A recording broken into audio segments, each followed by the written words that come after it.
Welcome to my presentation on money, government, and taxes. I have a long agenda, a big agenda, multiple points. But before I begin, it's a delight to welcome Vice President J.D. Vance, Second Lady, and their three children, Ewan, Vivek, and Mirabelle, to India. Welcome. It's an absolute delight to make this presentation at a time when the world is engaged in a debate pertinent to the United States dollar, trade, tariffs, mobility of capital, supply chains, and all the actions of President Donald J. Trump of the United States of America. My presentation is on money, government, and taxes. These are the only three pillars that make households and businesses flourish. MGT, money, government, and taxes. And in this business and in this presentation, I would like to tell you that central banks are not independent institutions. There's a deep and persistent assumption that central banks are holy institutions, very powerful institutions, beyond the executive action of presidents and prime ministers. We tend to place central banks on a pedestal far higher than what we normally assign to presidents and prime ministers. Somehow, that's considered the right thing to do. But we're going to disagree. We're going to show that this is absurd. The second part is we tend to believe that the International Monetary Fund has something great to do, a secret sauce that makes the world's monetary system run. That too is wrong. Moreover, every year in August, the central bankers meet. Very nice. They meet at a place called Jackson Hole in the state of Wyoming in the United States of America. Everyone who believes that central bankers are great people tend to believe that the August conference, central bankers from around the world meet in Jackson Hole, Wyoming, the state of Wyoming in the United States of America. This conference is convened by the Federal Reserve Board of Kansas City. And every time you hear about the August meeting in Jackson Hole, you tend to think that the whole world's burden of running the economy is borne by central bankers. This presentation is about money, government, and taxes. And in this presentation, I will completely dismantle the idea that central banks are independent institutions and that the world runs on the wisdom, influence, and the power of central banks. There's also another agenda that the issuance of money depends on gold and the United States dollar. There's always been a very important belief that money is just paper, created, printed, issued by governments, and that it has no basis, and therefore people tend to think that fiat money is far inferior to something real, and that money should be gold. And the President of the United States of America, too, sometimes thinks that money is far more important in the context of it having an asset backing. There's a whole lot of disdain for printed money, fiat money, created money. Everyone in the financial press, many students of economics and their teachers often deal with money with contempt. They say that money is merely printed and created, and that governments in collusion with central banks, or vice versa, central banks in collusion with governments, print money to overcome crises. There's a lot of disdain. It's very likely that the President Donald J. Trump, too, thinks that fiat money is vastly inferior, a cheap, cheating instrument for real money, as a substitute for real money, and he depends a whole lot on the wisdom of an economist, Miss Judy Shelton, who thinks that money ought to be backed by gold. Miss Judy Shelton, a fairly well-known economist, is absurdly wrong. She thinks that money ought to have a backing called gold. What is that one thing that I would like to latch on to in the context of what President Trump says. President Trump thinks that the chair of the United States Fed Reserve ought to be serving the interests of the economy and of the administration. Is wholly right. In the context of the so-called independence or autonomy of the US Fed Reserve System and its head, the chair, President Trump's statement that they are not independent, that they are not autonomous, is wholly right. So central banks are absolutely dependent. They are departments, pretty much like DOGE, departments of the federal administration, and Mr. Powell should really be reporting to President Trump all of his actions. There's nothing called independence and autonomy. We'll see that soon here. So in the main, this assumption that money needs to have an asset backing is wrong, incorrect, and we'll go on to prove it. The second part is that central banks wield tremendous influence, a magical power to make money work, and that fiat money is absolutely cheap and cheating instrument. All those need to be investigated. I'm not an economist and I'm not an accountant. Fortunately, I would say that I'm an engineer. I did my mechanical engineering from the College of Engineering India, a 5-year program those days between 1973 and 1978. I know structures, I completely understand fluid mechanics, thermodynamics, heat and mass transfer, field theory, and finite element analysis.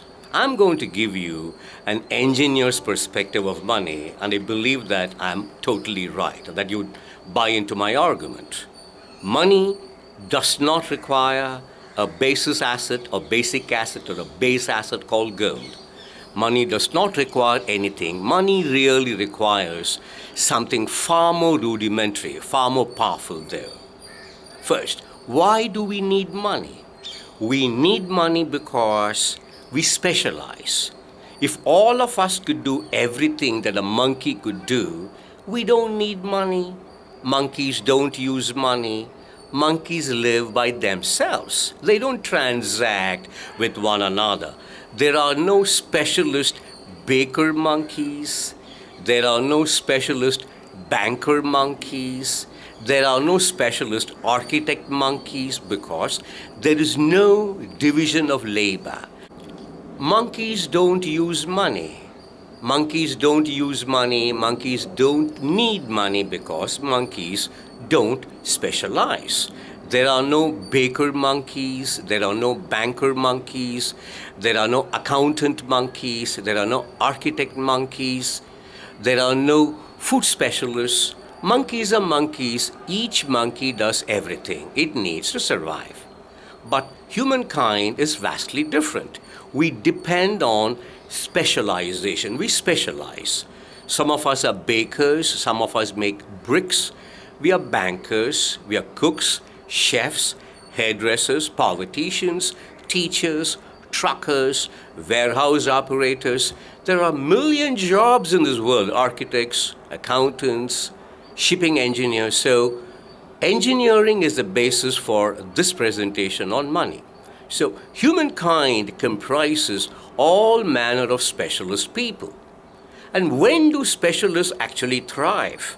If I did only banking and you did baking and we all set up a shop in a mall, we need somebody to run a mall, we need security, and then we need government in the main because the mall would need security, somebody has to pay for the security, and then we may have disputes, so we have a court, and then our country could be so prosperous, like what President Trump wants America to be, so prosperous that others may want to invade us, so we have defense forces. At the same time, we don't want to fight, so we have diplomacy. So money allows us to specialize, and we need government. Humans alone have government. Lions don't have government. Tigers don't have government. Monkeys don't have government. Humans have government in one form or the other. Monarchies, theocracies, democracies, republican states, all of these are institutions where there is some entity called government. And what does government do? It provides for the protection, it provides for the security, it makes possible its own people to pursue multiple professions. When you have a variety of professions, there are more transactions, and people will need money to transact with one another. And government says, I'm making my people prosperous. They transact with one another. So what's there in it for me? So government says, I need to collect taxes. So money, government, and taxes are related. And you may think of this to be some kind of a modern day fiction given out by me. No, not at all. Money, government, and taxes can be traced back some 1,500, 1,600, perhaps 2,000 years ago. Consider the Chora dynasty, the Chora kingdom that flourished in the delta along the banks, the valley of River Kaveri. Money, government, and taxes go together. We need money, we need government, we need taxes because we are not monkeys. We are specialist humans. We all do different things, and together we make great things. We prosper. The prosperity that America is pursuing. That's one of the reasons why I would urge President Trump to watch this video in total and believe that his action in the context of asking Mr. Jerome Powell to change or to leave would be very appropriate. At this juncture, I want to say something. Mr. Jerome Powell and the former chair of the US Federal Reserve, Mr. Alan Greenspan, have done something unremarkable, absolutely poisonous. Over the last couple of years, let's say from 2023, the hiking of the interest rates, the short-term interest rates, the Fed funds rate, has resulted in a flat yield curve in the United States of America. I urge you to go to ustreasury.gov and look for the daily par yield curve and look for the data for yourself. The actions of Fed Chairman Mr. Jerome Powell have resulted in a flat yield curve, perhaps in an inverted yield curve, that actually has crucified the US economy, and President Trump is justified in expressing his disgust, dismay at the actions of Mr. Powell. Mr. Alan Greenspan had done exactly the same beginning in mid-2003. He kept hiking the Fed funds rate up to his last day in office, the 31st of January 2006, which made the yield curve flat and inverted and pushed the United States of America's economy into a recession, great crisis. So I urge Mr. Trump to watch this video in total. Money, government, and taxes go hand in hand, and that central banks don't have a hand in this remarkable three-pillar system comprising money, government, and taxes. I'm an engineer, and you can trust me. I'm not an economist. I'm not an accountant. So how do you monetize an economy, and why do you monetize an economy? Monkeys do not monetize monkey societies. Humans need to monetize human societies because we specialize. I'm a baker, you're a banker, somebody else is a fisher person, there's another person who grows tomato, there's another person who plays a saxophone. We all come together by transacting with one another, and we create greatness amidst us. So how do you create a monetized society?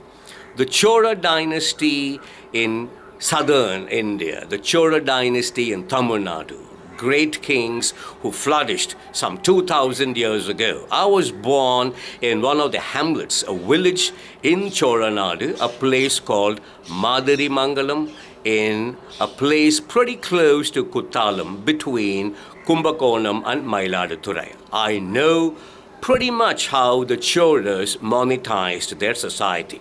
What did the Chora kings do? All that the Chora kings understood was money really is a means to enable people to transact with one another, and that money is an IOU. Let's see how they work. The Chora treasury created copper coins, silver coins, and gold coins with some rising monetary value, face value, purchasing power. The Choras were an advanced society because they had agriculture, they grew cotton, they were weavers, they were sculptors, they built magnificent temples, they knew what irrigation was, they had built the Kallanai Dam across the Kollidam. They were remarkable people. I know them because I'm part of them, the Choras. And in order to make this specialized society comprising specialists, the Chora monarchs issued copper coins, silver coins, and gold coins. And what they did was enable them to transact. Why should the citizenry, comprising farmers, weavers, sculptors, traders, and those who made pots and pans, trust this money? The king said, look, we have a bilateral relationship. I have built the society for you to flourish. I am the king. And because I need money to pay for the security, for the courts, for the police, you need to pay taxes. So where does trust in the money come from? I issue an IOU, the copper coin, the silver coin, and the gold coin. And when you have to pay taxes, you can pay the same coin to the king's treasury. So money derived its value when the issuer took the money back as taxes. Here's the first part. Who collects taxes? The institution called government collects taxes in order to provide for society. Do central banks provide anything for society? Police, hospitals, welfare payments, defense, diplomacy? No. They provide for nothing. They pretend to be masters of the economic game. Nothing that we depend on is given by central banks. It's done by government. So let's get back to the Chora dynasty. The monarch creates the currency, the coins. Those days there was no paper, so they depended on metal. They had copper coins, silver coins, and gold coins. The treasury of the government, the Chora government, monarchy, gave these to people. And the treasury said, look, when the time comes for you to pay taxes, you return the same coin. So trust in the money comes from government accepting as taxes. So money, government, and taxes. And if government can receive that money, then the weaver says, why should I not accept this money from somebody else who's buying these goods from me? So the trader pays the money which the king would accept. The weaver pays the farmer money which the king would accept. The farmer pays the money to the fertilizer supplier, organic at that, because the government, the king, the Chora kingdom would accept it. So acceptance of money ultimately is built on government accepting it. So government accepts it as taxes because it issued it. So who issues money? Government, not the central bank. And who accepts it back as taxes? Government. The Reserve Bank of India does not and cannot collect taxes. The US Federal Reserve System does not and cannot collect taxes. The Bank of England does not and cannot collect taxes. Ditto for the European Central Bank. So if you can't collect taxes in the same money that you have issued, you have no place in the money game. So central banks don't have any place in the money game. We need to call their bluff and say your ostentation should come to an end. There's nothing called the independent, autonomous central bank. Fiat money is the only real money because government issues it and takes it back as taxes. And central banks do not collect taxes because they don't provide any services. The US Federal Reserve System, the Bank of England, the European Central Bank, the Reserve Bank of India, the People's Bank of China are all ostentatious institutions that pretend to be masters of the money game. No, it's government. And what the Chora dynasty shows very clearly is they had the gumption, the great innovative idea that to promote specialization and prosperity, they created copper money, silver money, and gold money.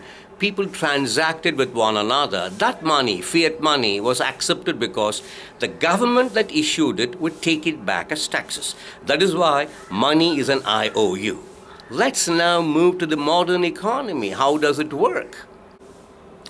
Let's play this out in a modern economy. If I use current examples of India, Britain, Europe, you won't believe me. So, you and I are going to create a new country. Let's assume that we've been given a planet to populate, to flourish.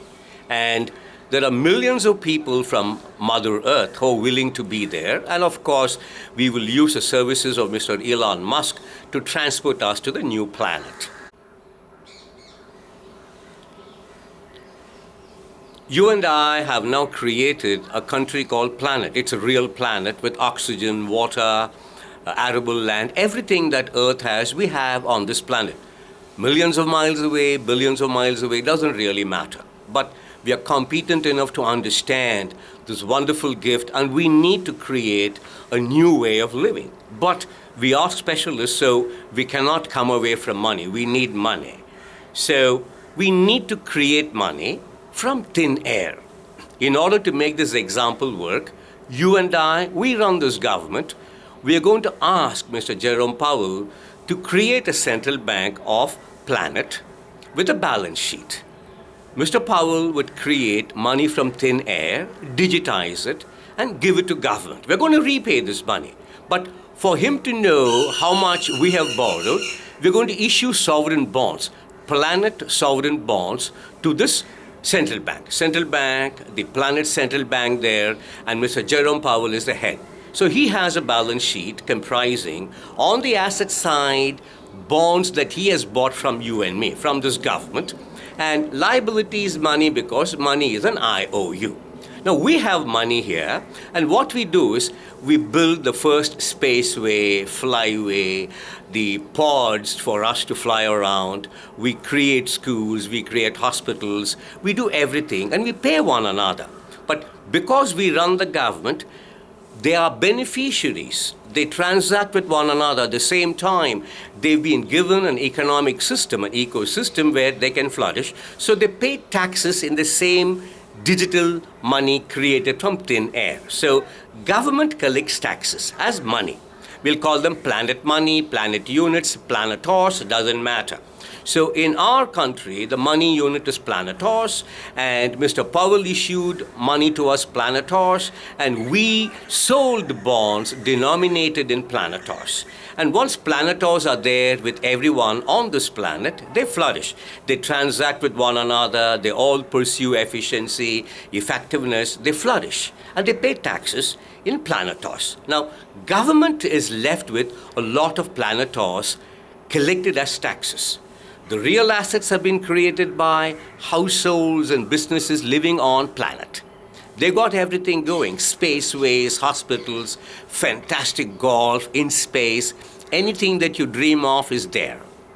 The government has collected planetors' money.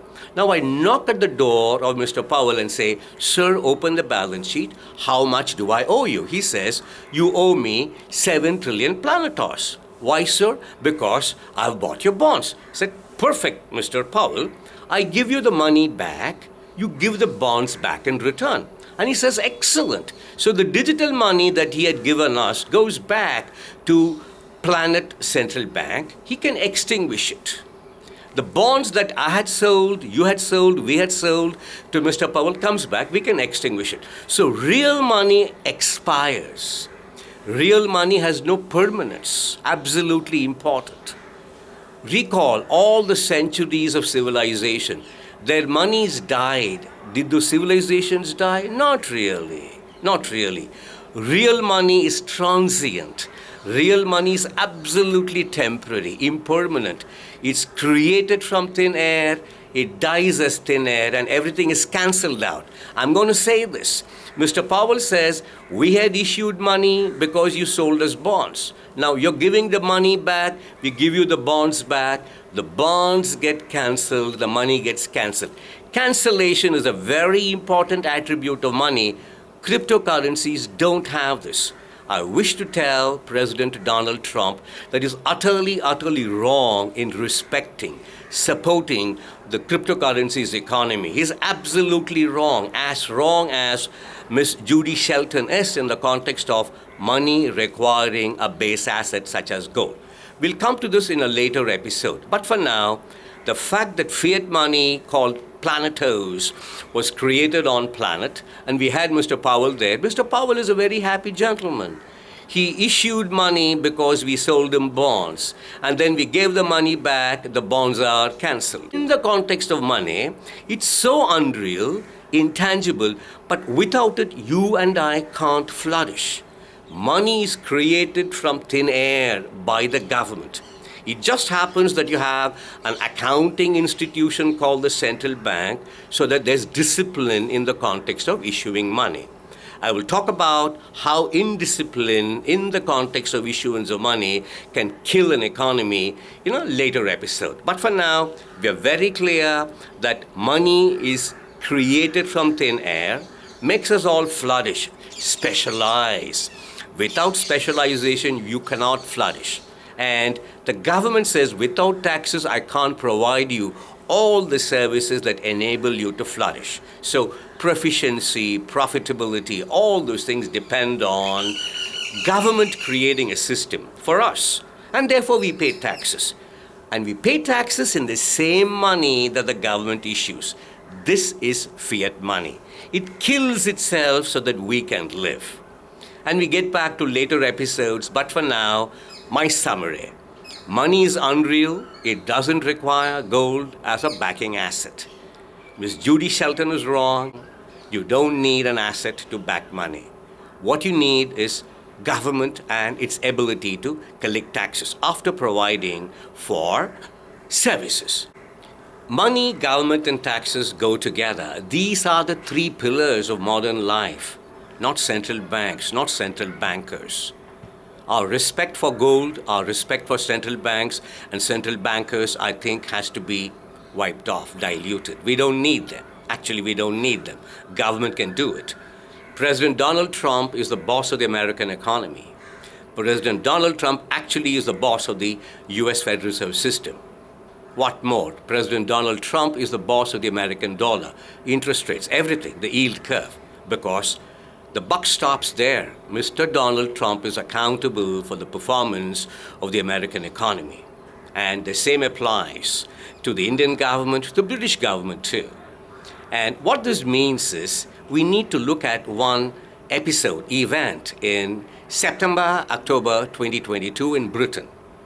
Think of the Prime Minister then, Miss Liz Truss. The Chancellor of the Exchequer at that time was Mr. Kwasi Kwarteng. And he said something about taxes. Remember that? The Chancellor of the Exchequer said something about the taxes. And the British pound tanked.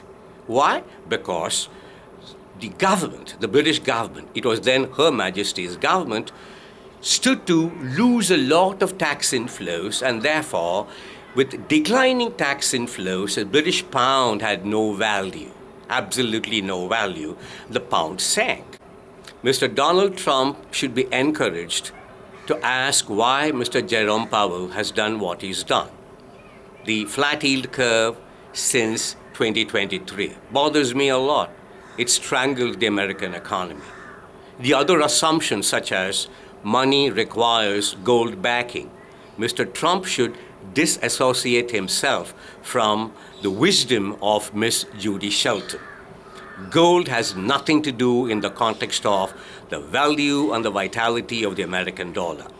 Third, the US Federal Reserve System does not have any independence or autonomy. President Donald Trump is the boss of the American economy, of the Federal Reserve System, and of the American dollar. Therefore, of monetary policy. We have for long disassociated, seen a disconnect between monetary policy and fiscal policy. No way. Without fiscal policy, money has no value. Money, government, and taxes go hand in hand.